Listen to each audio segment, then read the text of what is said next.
Hello, everybody, and welcome to the PHLY Eagles podcast on Tuesday high noon. Bo Wulf, Zach Berman. Yeah, turned off the noise just as we started. Nicely done, Zach. How you doing? Doing great. Excited for the show. Had a chance just seconds ago to hear from Reed Blankenship about some of the news. He gets a nice bump from the NFLPA, signs an extension with the Eagles. I need to know, what was the reaction from his number one fan, Reed Berman? Yeah, my son was pumped. He loves Reed Blankenship because they share the same name, not the same spelling, but the same name. And so when I told him yesterday that Blankenship got a new deal, he wanted to adjust Blankenship's contract in Madden, actually. So nice. Yeah, although he paid Blankenship more in Madden than how he did in real life. But that's the backstory there. That's why I sent you a video. He was holding a controller. He was. Oh, that was the controller. I see. Yeah, he was adjusting the Madden contract. Now, had you just taken that video? Because I asked you how is he doing, and you immediately sent me the video. Did you go and do that after the text, or had you already had that? No, locked and loaded? I did it after the text. I was sitting with him, and I said, "Bo wants to know your reaction to the Reed Blankenship contract." There you go. Yeah. All right. Well, let's get into this. We got we don't always have news on April 2nd. What's the scoop here? Give me the Stone Cold News main on it. Yeah. So Reed Blankenship, who was entering the third year of a 3-year contract, he would have been a restricted free agent at the end of the season. The Eagles gave him a 1-year contract extension. So essentially, what they did was they bought out his RFA year. Okay, and what that means is they wouldn't have to give him a tender next offseason. They wouldn't have to worry about a team signing him and then having to match the deal. The Eagles have done this in the past. They did this with TJ Edwards in 2021. They extended TJ Edwards they bought out his RFA year, and then Edwards was a free agent, signed a lucrative deal elsewhere. So it's not as if they gave him a contract extension that keeps him here for multiple years, or that doesn't allow Blankenship to hit the market when he would have hit the market. He's still scheduled to be an unrestricted free agent when he would have been. But what this does is it at least it buys the Eagles that RFA year, and it gives Blankenship the security of knowing that he's under contract for the 2025 season rather, as opposed to having to go through the whole song and dance of being tendered. Is another team going to sign you? Are they going to match, that type of thing? Yeah, and actually the performance payout from the NFLPA, which was just under $1 million, is actually more significant relative to the money that he can make, because these the deals of the extension that we've heard and seen from Mike Garafolo are that he's making less money per year than the tender, but the incentives, the playing times incentives, are what would take it over that. So it's not really a huge deal necessarily, but it's a nice thing to do for a guy who has obviously outperformed what he came into the league as. Yeah, and there's so many variables at play, right? I mean, who knows if you would be tendered? I mean, Jack Stoll wasn't tendered, then he goes on, he signs a deal with the Giants, right? So it gives you that assurance. What Reed Blankenship said, and of course, they always say this, but he said the motivation was he wants to be in Philly. This was more about staying with the Eagles than it was about the contract per se. Like we said, he still gets to hit the UFA market when he would. Who will be here longer, Reed Blankenship or C.J. Gardner-Johnson? Ooh, C.J. Gardner-Johnson. I think I'd go Reed. Maybe go Blankenship. I haven't thought about that, but that's interesting. Let's just, as Mike Garafolo reported, like you mentioned, it's a fully guaranteed $3.935 million over the next 2 years. He can earn another $1.375 million via playing time and Pro Bowl escalators, not escalators. The escalators are $375,000 for 70% playing time, $625K for 80% playing time, $875K for 90% playing time, and $500K for the Pro Bowl. And then you also referenced that It's funny that the Pro Bowl is so much less than the playing time. I guess you think if you make the Pro Bowl, you're probably playing that much, but yeah, probably so. But you mentioned the performance-based pay. This is kind of like a contract adjustment between the NFL and NFLPA. It's bonus money for players who don't make a lot but play a lot, and he received the second most in the NFL, getting a $923,059 bump. And he found out about that around the same time we did on April 1st, and he didn't know if that was an April Fool's joke or not. The contract extension was in the works before that. The performance-based pump, he finds out on April 1st that he's making an extra 920 plus K, so 920K plus. So pretty good for him.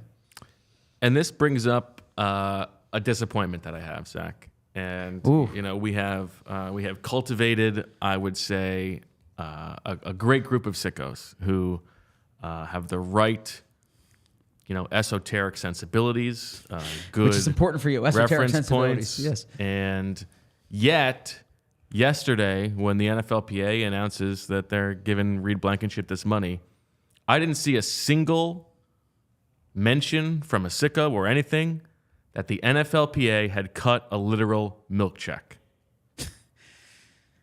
That was the bone that you wanted to pick? You guys have got to step up your game.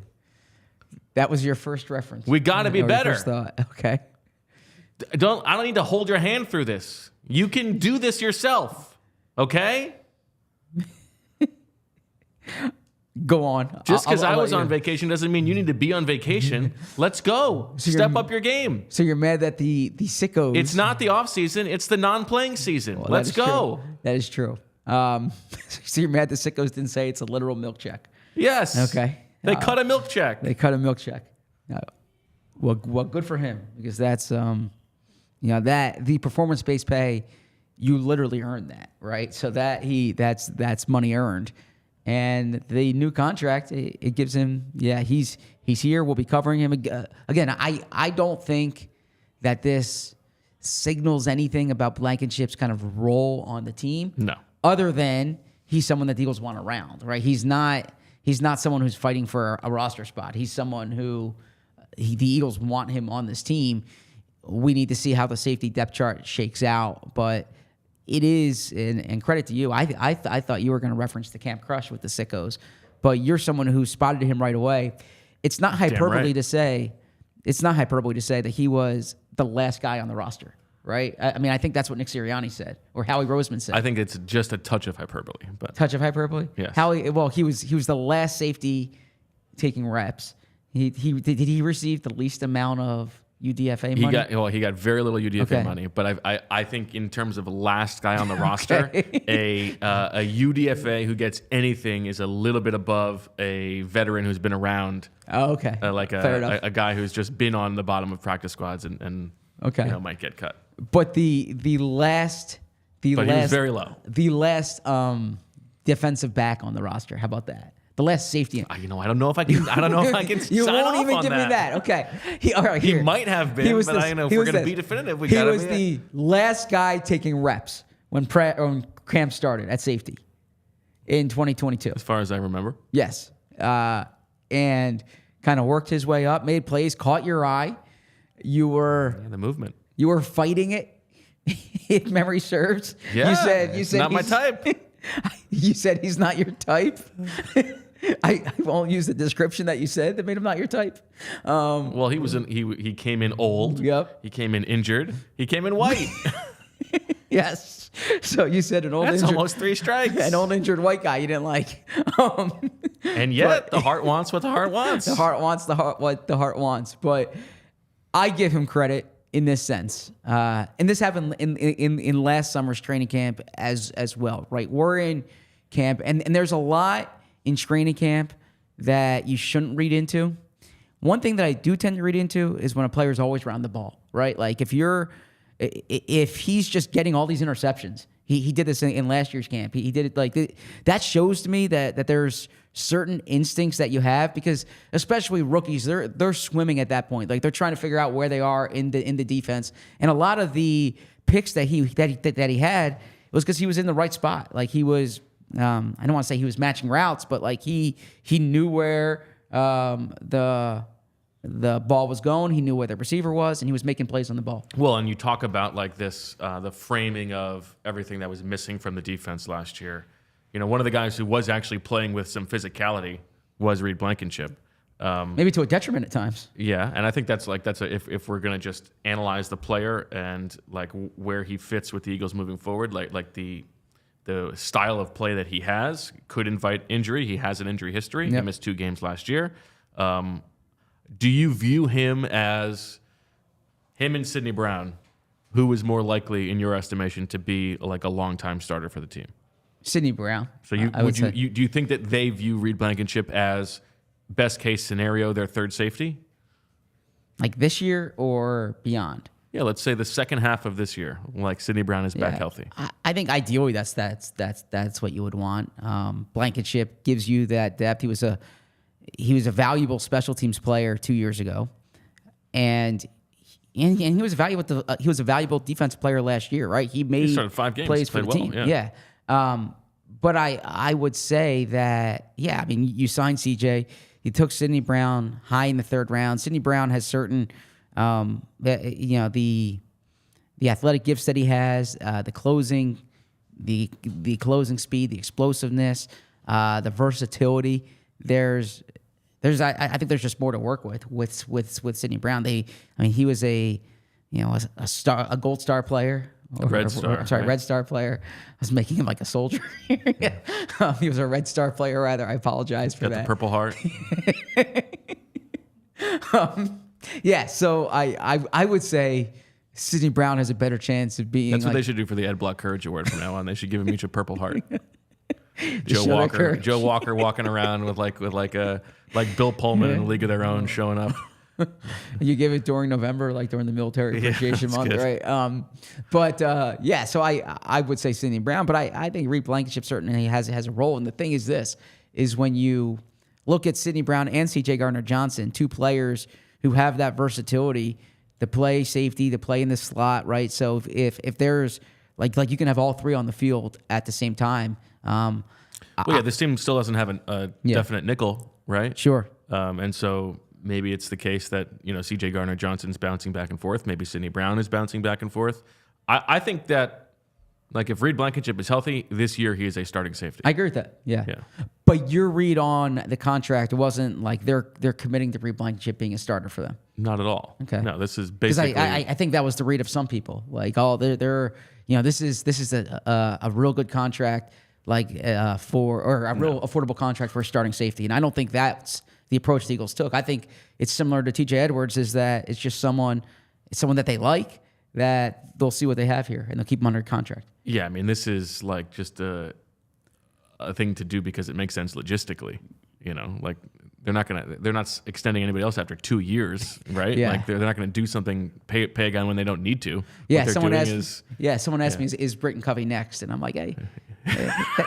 That sounds ominous.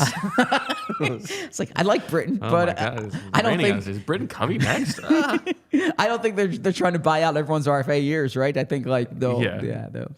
But in any event, and with the undrafted guys too, the original round tender is not particularly high, right? Because they're undrafted. So right, exactly. Yeah. Now let me ask you this: as we think about the draft and Cooper DeJean gets linked to the Eagles. Where are you going with this? Well, before the show, I'm just bouncing through every Super Bowl team, and I'm going back, and I'm going back, and I'm going back.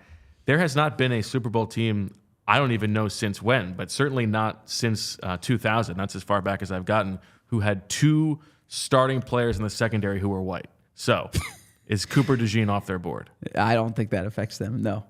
I actually had a mock draft on PHLY a week and a half ago where I had them taking Cooper DeJean in the 1st round and Will Shipley in the 5th round. And someone said, how big a story? Throw Ricky Pearsall in there? If you have a white running back and a white defensive back, those are not things you typically see.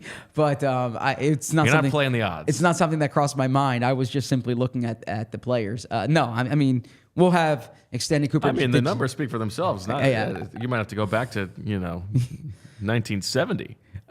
We'll have extended Cooper DeJean conversations come the defensive back room. But I mean, Cooper DeJean's someone who I think is definitely going to be on their radar. Is it Cooper DeJean or Gene DeCooper? You reached on that one. You're goddamn right. You're better off with your Bart Scotts. Is it Bart Scott or Scott Bart? Right. I mean, I think Cooper DeJean. I'll answer this question honestly. I know it's kind of a joke, but the athletic testing, he did not test at the combine. Had he tested, I think he's someone who would be viewed like surefire top 20 pick based on the way he played last year, based on the age, based on the versatility. You just don't have that standardized testing. But I trust Bruce Feldman's freaks list, and he was a freak according to Bruce. So well, apparently he wrote a letter to every team saying that his back isn't broken anymore. So I'm sure that'll take care of that. As long as he wrote the letter, then they don't even need to do the medical check. He wrote a letter. He wrote a letter. I didn't see that. Okay, that's like Cooper DeJean wrote a letter to every team. Okay, he's trying to get a job. What do you mean he wrote a letter? Like, are you a letter writer? I wish that I was more of a letter writer. I regret not being more of a letter writer. How about you? You strike me as yeah. So except I don't want to. Let me guess that you would like to be a letter writer, but you're also a little bit ashamed of your handwriting. Bo, you know me really well. Okay, so here you go. So I was always taught about handwritten notes, and like I always wrote handwritten notes. And then I saw a Peyton Manning story one time where he had stationery that he writes all these notes on. And so for a birthday one year, I asked for stationery. Like I had never had like personalized stationery. And so I was writing all these handwritten notes to people. But this was actually back during 2018 when I was signing books. And it was pointed out to me that your handwriting is really bad. And then I was kind of self-conscious about all these handwritten notes that I was doing. But yeah, I would write like long extended notes that, and I still do from time to time, but now I've kind of steered more. I've gone more toward emails now because you don't have to. I still think the handwritten letter is important, but my penmanship, I got to work on that for my next book. Like I got to work on that, and then the way that I hold my pen. It is disconcerting the first time you see it, I would say, from an objective observer's perspective. And so when people take photos when you're signing it, like I'm like, hold on 1 second. And then I hold the pen the normal way for the photo, and then I get back to sign it. So, yeah. So, now, let me ask you this. Does that lived experience for you change the way that you are with your children trying to teach them how to write? Are you more attuned to how they're holding things? Interestingly, I have commented to my daughter at one point, but no, I mean I'm trusting their teachers are going to do a good job with that, right? Not to say my teachers didn't. I think it might have been one of these stories that has kind of like an old wives' tale. Okay. With each passing year, it gets kind of embellished or exaggerated. But as memory serves, when I was in like kindergarten or first grade, my teacher thought lefties wrote differently. Oh. And it was just kind of like learning on your own. Interesting. Because she was like, "Oh, lefties, I can't do that. Like you freaks, keep over there." Well, I mean, if you want to be honest, there was a generation of students who like being left-handed was considered sinister, and like they weren't.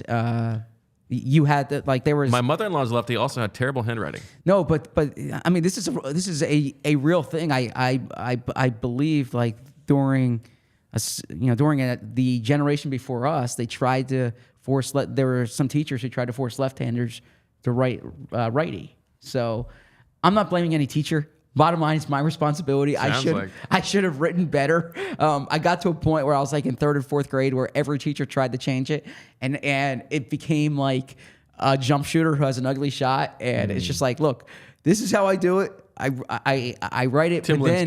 But then when I got to college, I don't know how we went down this course. When I got to college. And did you think Reed Blankenship was going to carry us for 60 minutes? Yeah, I had Reed Blankenship material. As I got to college, this is actually kind of funny. I like it. Reed Blankenship material. You walk on. You're like most NFL safeties walk like this. Reed Blankenship walks like this. You're just doing hacky. So there are two things that happened. First off, my hand would hurt like crazy because you're writing. You have those blue books, right?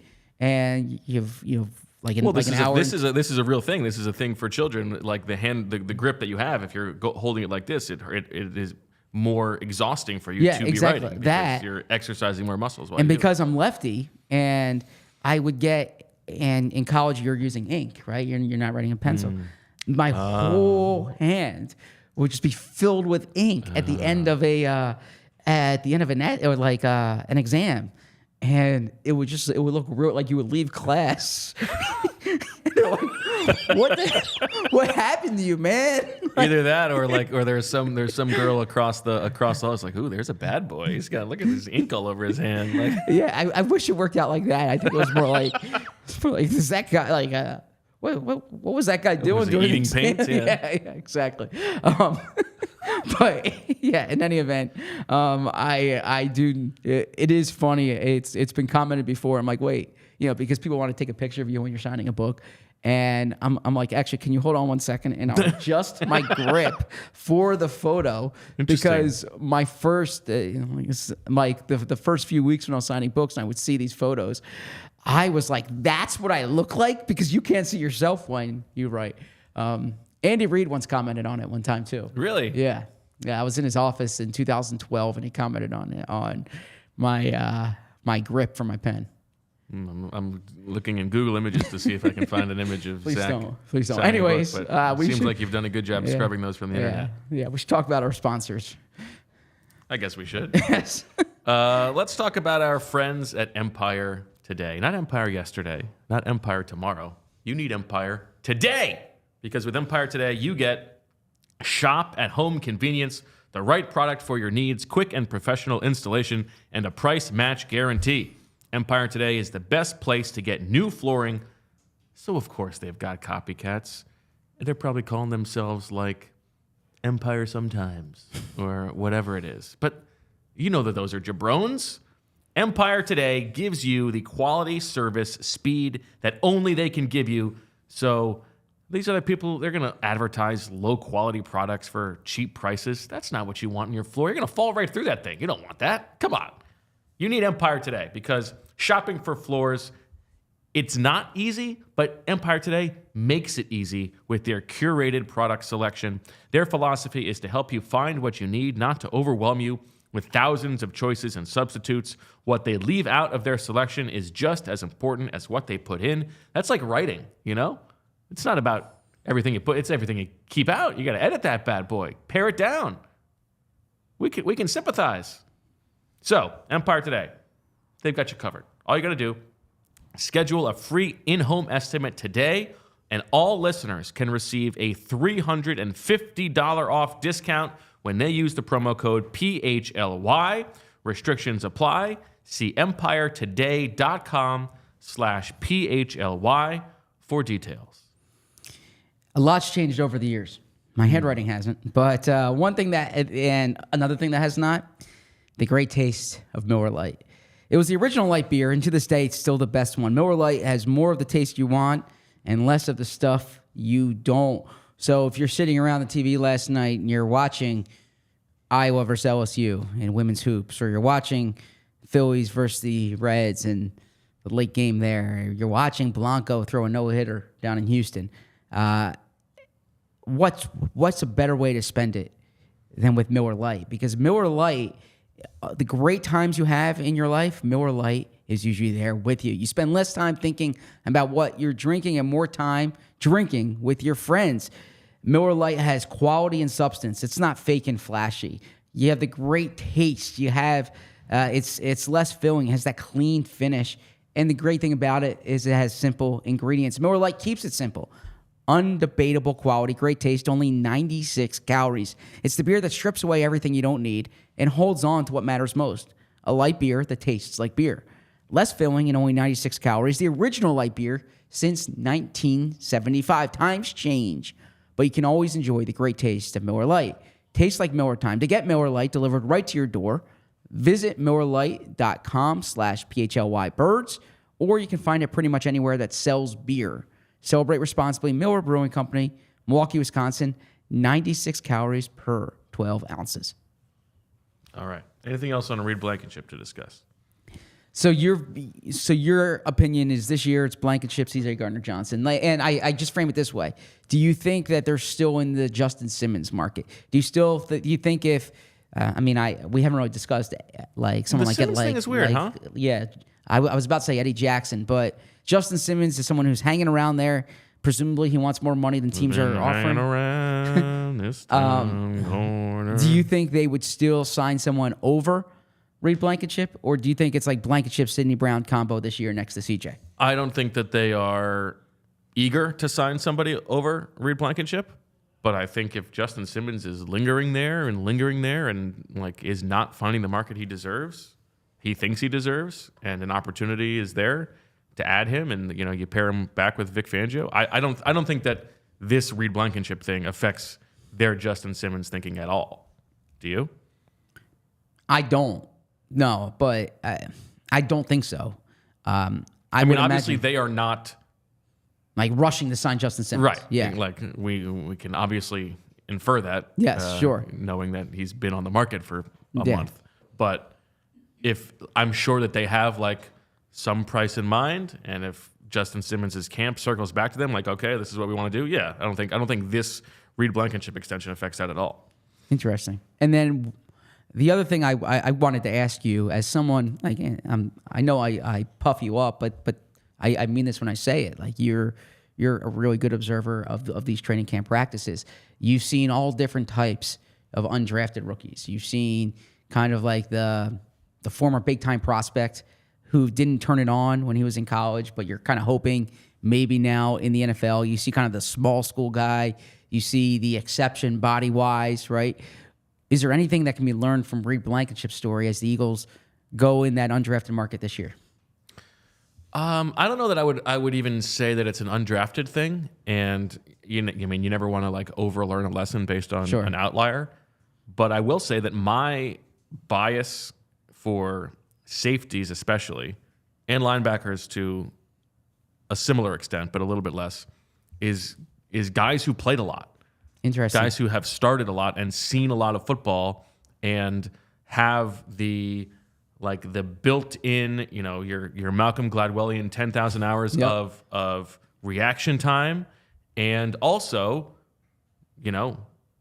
earned the job. Sure. Right? Like, I think of a guy like Patrick Queen, even, who turned out to be a good player eventually, but was like a one-year starter at LSU. Now, you can point to Nakobe Dean and say that this didn't always work out, but like in terms of like day 3 safeties, guys that I like my preference is always going to be like a Chamari Connor type from last year, a guy who has played a lot versus a guy who has like really good traits but didn't earn playing time at a place where obviously they wanted to have the best players on the field. I like that. And then 2 more things. First off, okay. And you can go back into the all PHLY archives to find this. As the official nickname guy for Reed Blankenship, what do you go with now? Is there a Troy nickname? Polamayo. Okay. Did you come up because there was a lot of opinions among the D-backs as they were listening to you do that interview about what the nickname should be? He's going into year 3. He just got paid. What is the nickname? Troy Polamayo. I mean, that wasn't an option back then. What's the Troy Polamayo? Yeah, I mean, Troy Polamayo. Okay. I mean, there's a whole article on it. There's a lot of options. I know, but what's the one you're going into? Why limit yourself to one? Okay. And then just want to do a quick game with you here. A quick game. All right. How well did you read? Okay. Meaning, you've read his bio. You've done work on him before for Wolf's Den type content. I'm going to test your memory here. This is kind of the get to know you section where sometimes you find some ideas for your Wolf's Den. I hope I'm not putting you on the spot here. Let's see. I think some of these you might recall. Some of these you probably don't. First job. Do you recall his first job? Was it in food service? No, he was working on a farm in high school. Pretty much everybody did it in the area, hauling hay. His bucket list. I don't think that I'm going to do as well as you are. All right, fine. Wait, here you go. Game, but I'm happy to continue. Okay, all right. Playing. So I'm not going to do. So here you go. Favorite athlete growing up. This one you probably remember. Chipper Jones. No, Minka Fitzpatrick. Milka Fitzpatrick. Okay. And then this is one that you've talked about on this show. Favorite food. Do you remember this? Mayonnaise. No, okay. It's pizza with ranch dip. The ranch makes a world of difference. Was his quote. Yeah, I mean he's having bad pizza. Okay. But ranch will plus up bad pizza. I don't. I can't put ranch on pizza. That's a violation. Well, you don't put it on it. You dip the pizza in it. I actually don't find that to be a terrible violation if you are unfortunately dealing with bad pizza. Yeah, I just wouldn't eat the pizza at that point. Okay, what are you going to do? Starve? Out of respect for pizza, I'm not gonna dip pizza in ranch. I mean, but you do you, or you do you, Reed. Like, I'm cool with that. I'm not Toast a judging. bagel, but you won't dip the pizza in ranch. Yeah, toasting bagels how it's supposed to be. You were the outlier in that, I think. No, I was not the outlier in that. Some other Reed Blankenship info. His prized possession is he collected knives when he was younger. His granddad would let him take one from his collection every year for his birthday. Someone he would like to meet is Morgan Wallen. I'm not familiar with Morgan Wallen's music, but that's especially crust. If you can get a little bit out of the crust in the ranch. And his favorite movie is Step Brothers, and his favorite TV show is Peaky Blinders. Haven't seen Peaky Blinders. Have seen Step Brothers. Okay. So Reed Blankenship intel for our audience. I was thinking about pizza and cheesesteaks the other day. I think about those often. And my take here is that, like, Philadelphia's cheesesteak pride, or where are you going like with this? No. The Philly cheesesteak is better than New York pizza in this sense. What makes New York pizza great is the median pizza. You can get really good pizza anywhere, except for maybe in Alabama. Yes, Athens, Alabama. Like, yes. the best pizza in Phoenix can compare to the best pizza in New York. But the median pizza in New York is better than the median pizza anywhere outside of Naples. But you cannot get a really good cheesesteak anywhere. Only in Philadelphia. That's my take. That's why the Philly cheesesteak is better than New York pizza. Yeah, I agree with you there. Yeah, I mean, pizza's pretty versatile. Cheesesteaks are not very versatile, right? Cheesesteak, it takes... Why is it so hard? Why is it so hard to find a good cheesesteak somewhere outside of Philadelphia? Well, first off, you need the roll. Okay, they don't have rolls lots of other places. You need the roll. You need to know the correct steak cheese distribution. You need to know the way to season. You need to know the right amount of time to put it on there. I mean, like, there's a learning curve here. That's like, you can't put me but in... there are plenty of Philadelphia expats, You can't put me in Brazil and say, just go speak Portuguese, right? You have to learn Portuguese. You have to learn how to make a cheesesteak. Yeah, but you're walking along that beach with that thong, and all of a sudden, no one cares what you're speaking. There's no beach in Sao Paulo. That's a misconception, by the way. Sao Paulo is like... Is there a misconception? That's the financial hub of Brazil. Yes. Okay. Someone's been doing some Googling. Oh, yes. Yes, I can tell you a lot about Sao Paulo right now. Okay. Zach, what'd you make of Big Red signing Other Red? Carson Wentz. Yeah. Well, first off, I saw Chase Daniel. I hope I'm not misquoting that the Chiefs wanted him last year. What do you think the movers say when they show up to move the Wentzes and see the size of that bed? Like, I'm sorry, we can't do this. This is going to cost extra. This bed's really stuck with you for a long time. Like, I've never seen anything. I don't so remember. Big. No, there was the Al Jefferson bed. Google Al Jefferson's bed. Al Jefferson's bed? Google Al Jefferson's bed. Yes. There was the Al Jefferson bed. I never knew this.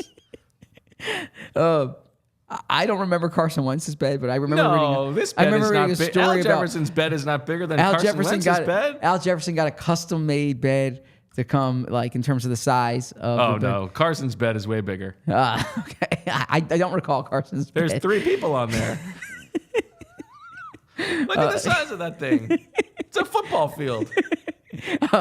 So anyways, you got Joey laughing here. So Carson Wentz to the Chiefs.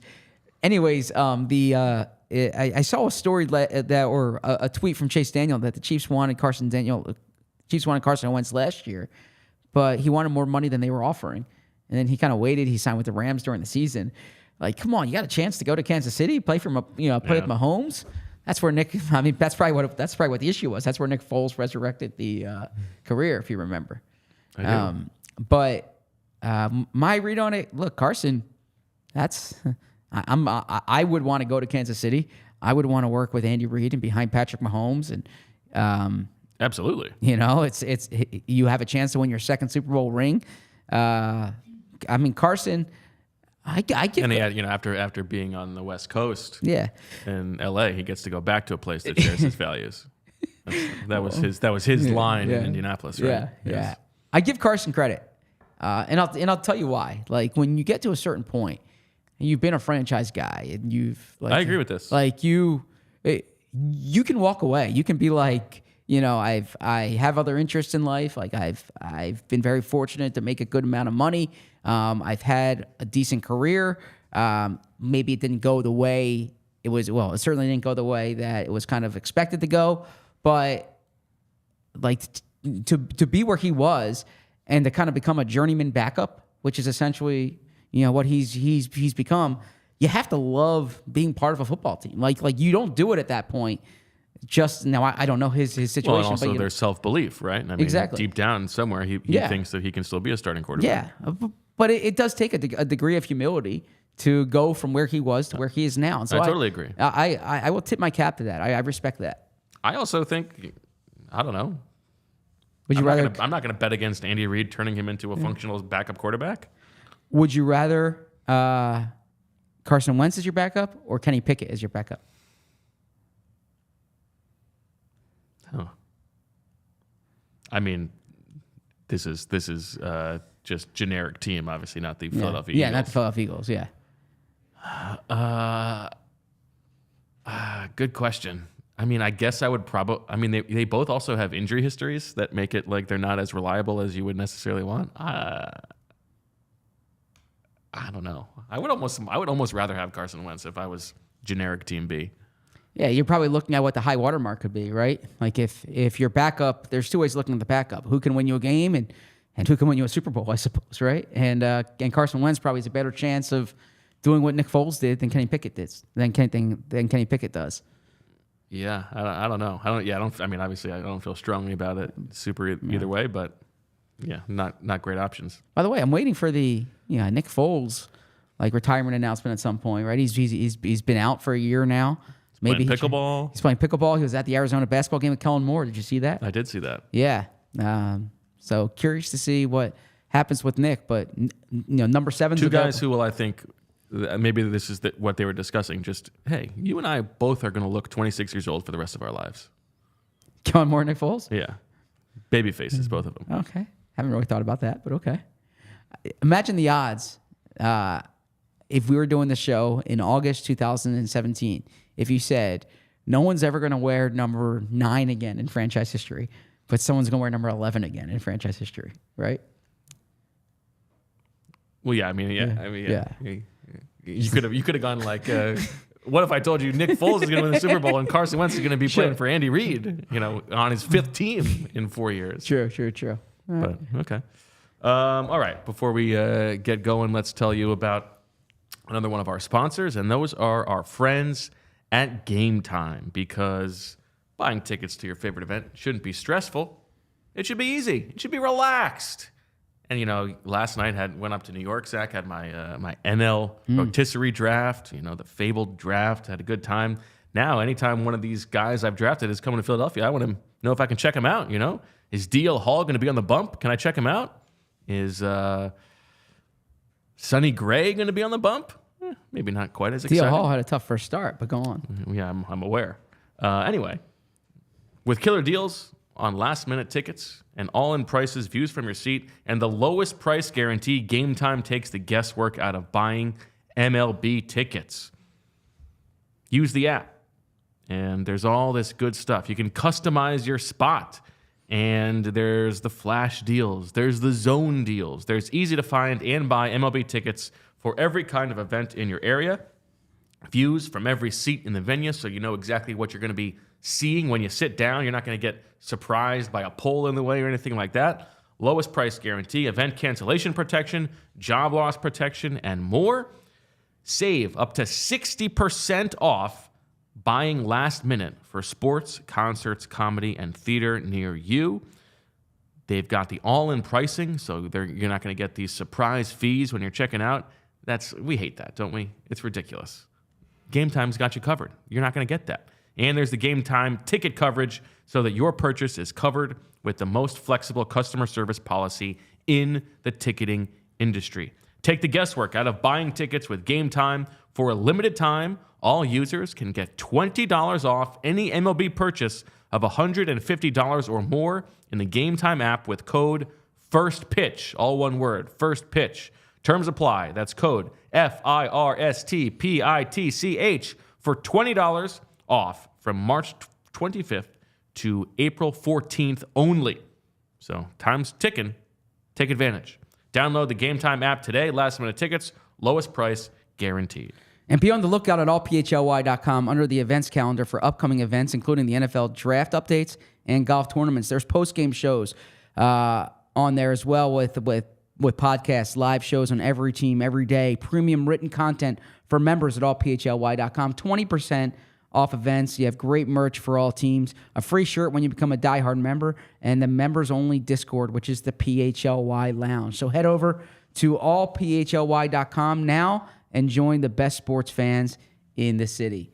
Real quick, if I can flex for a bit. Let's see it. You mentioned your fantasy baseball auction, and typically, I know this is like esoteric, and we don't. I like to stay on point. We have an Eagles topic we're about to get to, but I just need to get this off my chest. Okay. So last Friday, I have my auction. It's 16-team league, 30-player rosters. Like, you're really scraping the barrel. And I had a list of one. I mean, it's a mixed league. You're not scraping the barrel that much. Get out of here. Okay. I have a list of $1 guys. I'm going for at the end, and all I had left was room for $1 guys, and all my targets were going for like $6, $7, and I'm panicking at this People point. have too much money left at the draft. And at I'm the end saying, of the draft, if that's the case. And I'm saying, well, because they're on 3-year contracts, so you get a cheap guy, and but still, that's too much money left at the end. So, anyways, Scraping the bottom. I kind of Jared Triolo is the best player left on this waiver wire here. Jared Triolo will go for. He's not. He doesn't make the wire in my league, man. Please get out of here. I swear. Anyways, let me get to this. So I say, all right, I'm gonna adjust my strategy here, and I'm gonna have to play the wire for some pitching, and I have some guys on injuries who are coming back later this year, like Max Scherzer. So I'm just gonna go for early results here, and I'm gonna look for starters on decent, like fifth starters on decent teams. No, I see where you're going. Okay, take a $1 flyer on Blanco, Ronel Blanco on the Astros, a 30-year-old who hasn't been a full-time starter, literally got the job on the last day of the season. I have like the free trial for MLB TV right now, so I'm watching these games at night. I'd pay for that bad boy. And man, I'm hooked to my TV last night watching this. Boom, no hitter. So were you not watching Caitlin Clark, Angel Reese? I was going back and forth. I was watching Caitlin Clark. I was watching Caitlin Clark, Angel Reese. Great game, awesome to watch. Really impressed. So good. But I was watching the Phillies, and I was watching my guys too, and so that was cool to see Blanco get the no hitter. Good for you. Thank you. You really sold that one, Bo. Is this one of those? Is this a roto league or points? Is it one of those where it's like you're gonna get like 500 points for a no hitter or something like that? No. It's a roto 5x5. Okay. Yeah. Who was your favorite player on your team other than him? Well, I took Bobby Witt in my rookie draft. Dreaming of Bobby Witt in my rookie draft a few years ago, and I took him over Adley Rutschman. And you're gonna get Emily a Bobby Witt jersey to walk around the house in. I have a. So I'm not entertaining that. I texted my brother the night before the rookie because he drafted minor leaguers, and I texted him the night before, and I wrote Bobby Witt no matter what. And boy, that has come to fruition. So yeah, that, and then last year you're gonna start using Witty as like just cool, like it has nothing to do with that Witt. It's cool like Bobby Witt. Yeah. So then my other favorite ones, I took Yainer Diaz last year on a $1 deal because I thought he would get the job this year. That looks good. He had 2 homers last night. The one that's not looking too, I overpaid for Victor Scott, man. I was category chasing. I had been tracking him in the minors. He could steal. He's just got to get on base. He's got to get on base. My guy Dylan Carlson got hurt. Yeah. Okay. Anyways, who possibly cares about this? Yes. It's just ridiculous. Sorry. Okay. I want to ask you, Zach. Yes. You and Rich touched on the Jake Rosenberg news. I want to start here. Tell the audience your we don't know. We're not in the building, but your understanding from talking to people of like what it is that Jake does or did. Yeah. So, I mean, Jake's been with the team now or with the franchise since 2011, and so the cap management, but also the overall roster strategy, right? How you're going to allocate resources to what areas, right? How you're going to structure contracts. But further, he was kind of like the point man in dealing with agents, and sometimes in dealing with players as well. So yeah, it's more kind of on the administrative side of football operations, but he was a real big part of putting their cap strategy together for a period of time, structuring contracts, and then really being, it kind of, I don't want to say got handed off from Howie to Jake, but Jake's the guy. When I talk to agents, like the agent they're talking to is Jake. Oh, I'm sorry, the Eagles rep they're often talking to is Well, Jake. you saw, like, if you were following the reaction on Twitter, like, there were a lot of agents chiming in about how much they enjoyed working with Jake. I think that's actually, it's not even like, this is a thing that was foisted upon him because Howie didn't want to do it. I imagine it's because he was good at it, right? He earned that role. Do you view this as, from an Eagles, they've had guys, and girls, they've had lots of people leave. Sure. Like, this is a person who goes back a long way with Howie Roseman. Is it troublesome in your eyes at all that he's choosing to leave? I mean, look, you want as much talent in the building as you can, and he's, by all accounts, like he's talented and very good at what he does. And the Eagles have been smart cap wise. Like it's controversial in terms of some. I shouldn't say controversial. It's polarizing to a degree in terms of how they structure contracts, and some teams like to pay as you go. The Eagles like void years because they view the cap going up, and it doesn't always work out. But if you make enough good bets, like you'll be in good caps. You'll be in position to have the flexibility to sign who you want, and he's been a big part of that strategy. That said, and like I'm not taking anything away from Jake. I think Jake would probably tell you this too. Jake has talented people who work with him too. It's not as if he's siloed and like he's the only one who puts these contracts together, and like he's so you're losing a really talented person in your front office. But Bryce Johnson, someone who and I know you're going to touch on that, but he's kind of worked with Jake and has been a big part of their cap strategy. They have some other people behind the scenes who deal with that. I mean, in the piece with Jeff McClain last week, and shout out to Jeff. I believe this came out. He won top beat writer by the APSC. Well deserved. Oh, I didn't see that. Congratulations. But Howie mentioned robbed again. Who? I don't know. Just saying. Like Jeff Scott, someone in football administration. Like there's a lot of different people in the front office who have their hands on this. But yeah, Jake's a big loss. There's no way around that. Yeah, I would say that my 2 cents here is that just the general coverage of this is probably underselling the Bryce Johnson part of it. Like, you got to be a real Eagles sicko to know even who Jake is, but even a level beyond that is Bryce Johnson. And Bryce Johnson, who was once upon a time a sicko just like you. Like he was running the Eagles salary cap website, like the over the cap version just for the Eagles, and that's how he got the job with the Eagles. Yep. And my understanding is that like part of the reason that Jake is leaving is because Bryce is like very clearly elevating to a bigger role as the person who is in charge of their salary cap strategy and their player acquisition strategy. Yeah, I'm glad you pointed that out, because he is someone you hear behind the scenes who's a really big part of this too, right? And from I can't say from Jake's perspective, but just when you look at it, like the Eagles have 2 assistant GMs right now. They have ALLCITY, they have John Ferrari. There is Jake. If Jake has aspirations of doing more and being more, as he told Jeff in that story, then yeah, sometimes you have to leave to do that, because Howie's not going anywhere, right?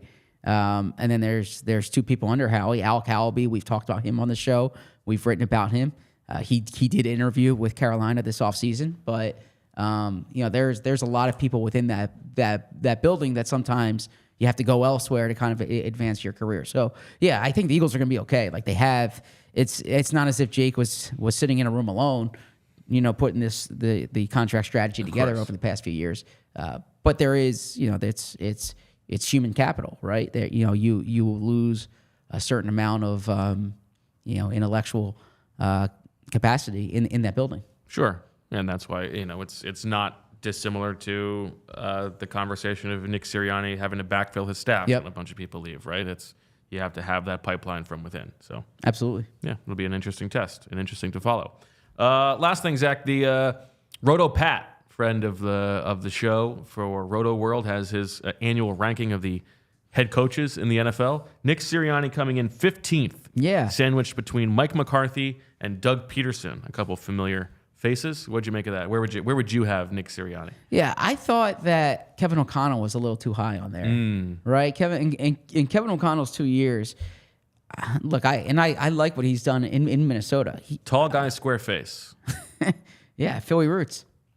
But I like that you took that and like you agreed. Yeah, Philly roots.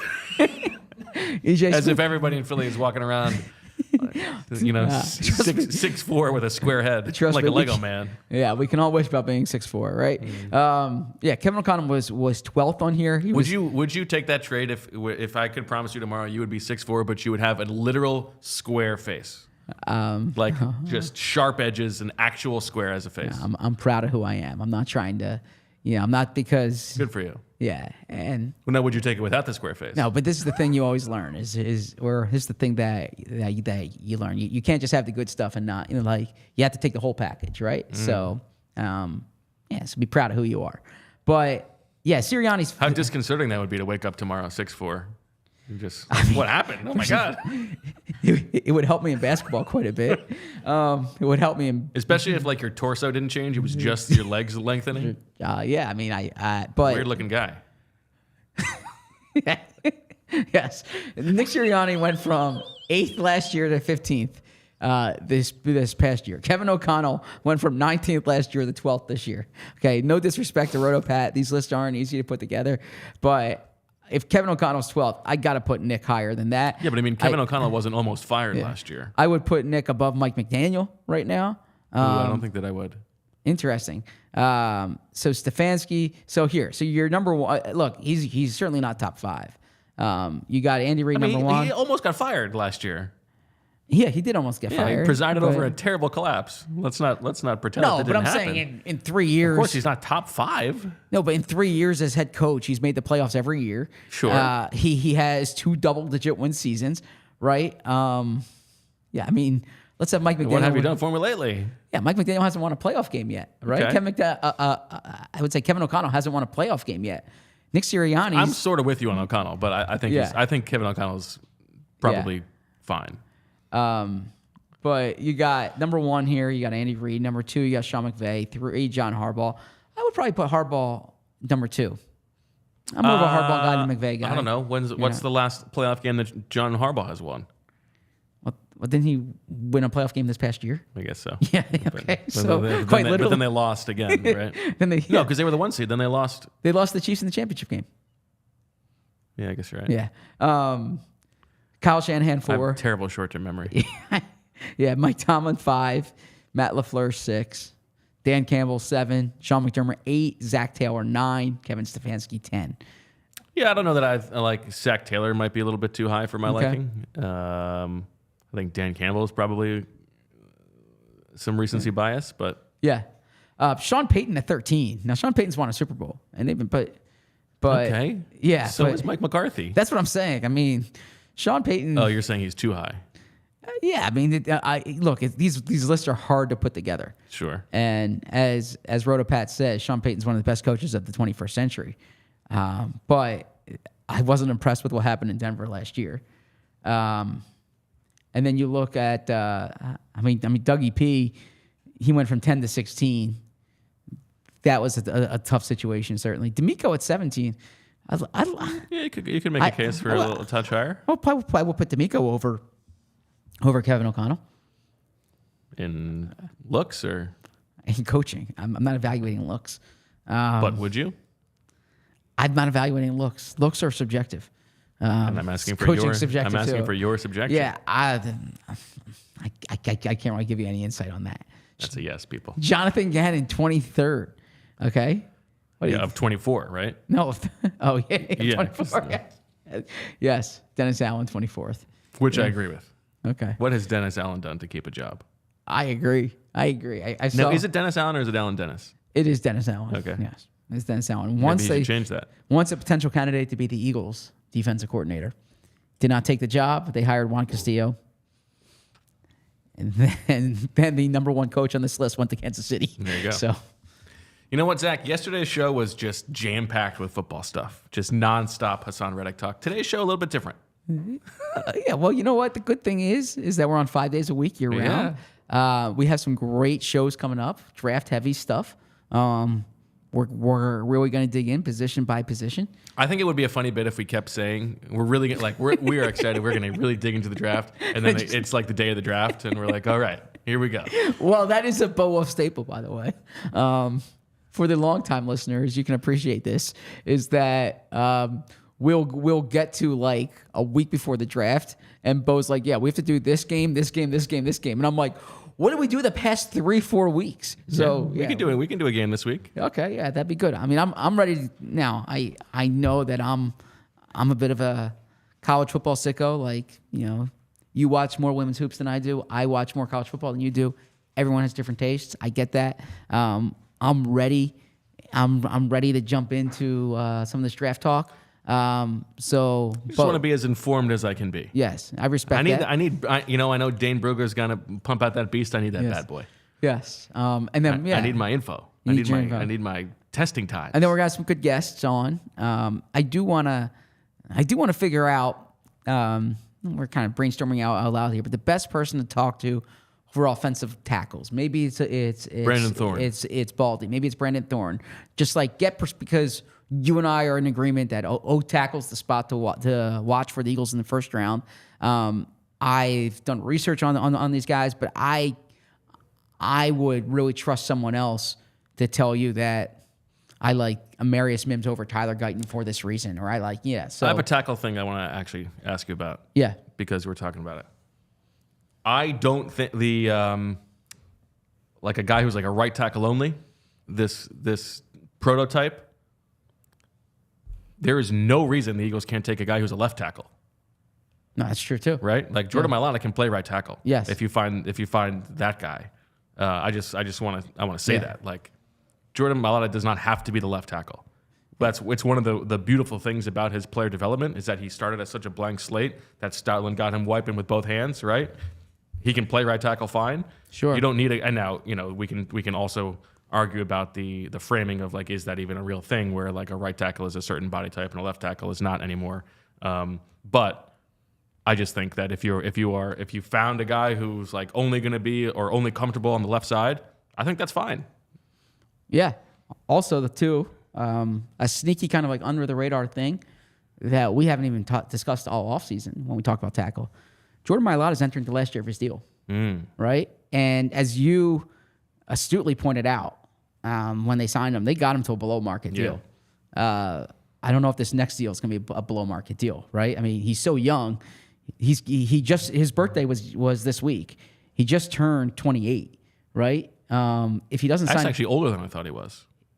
Well, this is his age 28 season. Yeah, or no, he's 26. He just turned 27. I'm sorry. Okay. He'll be 28 in 2025, and so I'm sorry. He has 2 years left on his deal. Yeah, he just turned 27. He's a free agent in 2026. But this is just something to keep in mind. Like he is, they got him on a below market deal. They're going to have to pay him at some point. So the future of both tackles is something to monitor. Okay.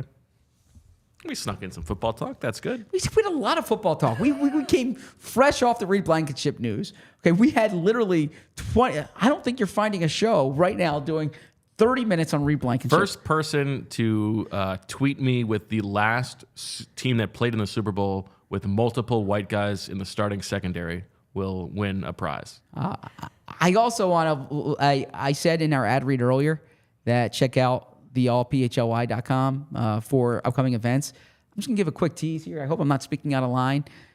During the pandemic, it was very, you're looking at me. It was. This could go lots of directions. It was very unfair for the Philadelphia Eagles. No, it was popular among some sickos and our growing audience at that time when you got to watch the draft live with Bo and me together. We were both in our respective homes, but we were not at the facility, and you watched the draft with us, and it was fun. There was some good banter, usually at my expense. I don't think that would ever be the case. I was probably overly excited when I predicted Mekhi Becton to the Jets. And don't remember. I know you don't remember. But in any event, there is going to be an opportunity. I'm not going to tell you the details yet. You have to stay tuned and watch our show on all PHLY. Big tease here. But to watch the show with us on your screen and potentially watch the show with us or watch the draft with us in person. So make sure you check that out. And the perk of that is you would get to meet Julia. So that would be the best part. And you get invited into Zach's house, which is no, great. You're not doing that. Yeah, that's definitely not happening. So yes. Oh, I thought that's where you were going. No. It's at wait until you see the size of that bed. It's a neutral third party. Neutral third party. All right, that'll do it for this episode of the PHLY Eagles Show. For Zach and Julia, I am Bo. Thank you for listening and watching. Do better, sickos. Next time there's a layup like the NFLPA writes a milk check, please make sure that you are on top of that. And like and subscribe, all that good stuff. Back tomorrow at noon the rest of the week. For all of us here, we thank you for listening. Thank you for watching. Talk to you tomorrow. And as always, we love you. We all silly like the mayor.